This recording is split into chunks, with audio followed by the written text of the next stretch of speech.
జేఎంఈటీలు 2012 సంవత్సరం కంటే ముందు ఎన్ని సంవత్సరాలకు ఓవర్మెన్ అయ్యేటోళ్ళు? ఆయన జేఎంఈటీకి అపాయింట్ అయిన తర్వాత 2 సంవత్సరాలలో ఓవర్మెన్ సర్టిఫికేట్ తీసుకొస్తే ఆటోమేటిక్గా ఓవర్మెన్ అయిపోయేటోడు.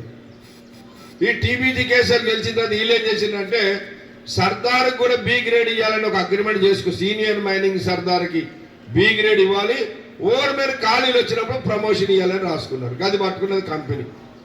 మీ సంఘం అగ్రిమెంట్ చేసింది కదా, ఏమని ఖాళీలు వచ్చినప్పుడే ఇవ్వాలని చేసింది కానీ ఇప్పుడు ఖాళీలు లేవని పెడుతున్నారు పక్కన.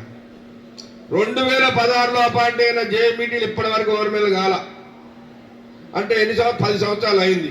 10 సంవత్సరాలు అయినాక ఆయన ఓవర్మెన్ కాకపోతే ఆయన ఓవర్మెన్ అయ్యేటప్పుడు ఓవర్మెన్ అయిన తర్వాత 3 సంవత్సరాల సర్వీస్ ఉన్న తర్వాతనే కదా ఏది సెకండ్ క్లాస్ రాసుకోవడానికి వీలు పడేది. ఆయన సెకండ్ క్లాస్ రాసుకునేటప్పుడు పోయేటప్పుడు.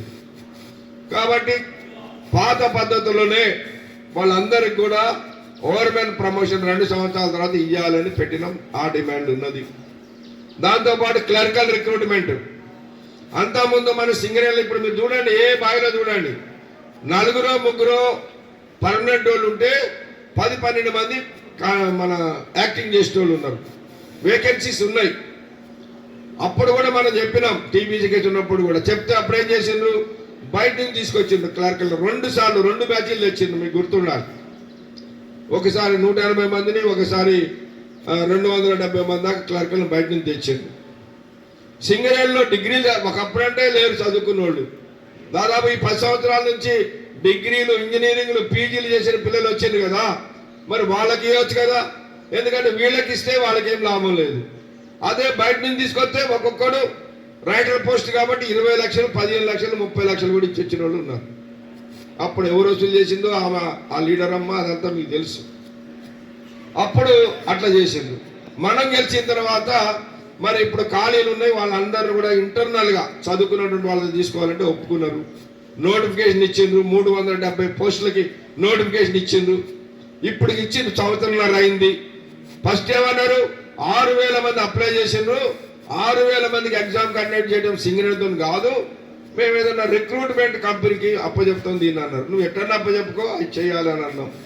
మంచిదన్నారు. దాన్ని కాలాపన చేస్తే ఇప్పుడు ఈ లోపల కొంతమంది యాక్టింగ్ చేసిన వాళ్ళు కోర్టుకు పోయింది. ఇప్పుడేమంటుంది కంపెనీ, కోర్టులో కేసు ఉంది కదా మేము ఎట్లా పెట్టాలంటారు. కోర్టుకి ఎంతమంది పోయినారు, 120 మంది పోయినారు. మేమేం చెప్పినామంటే 120 పోస్టులు పెండింగ్ పెట్టుకో, రిజర్వ్లో పెట్టుకో, మిగిలిన పోస్టులన్నీ నింపు.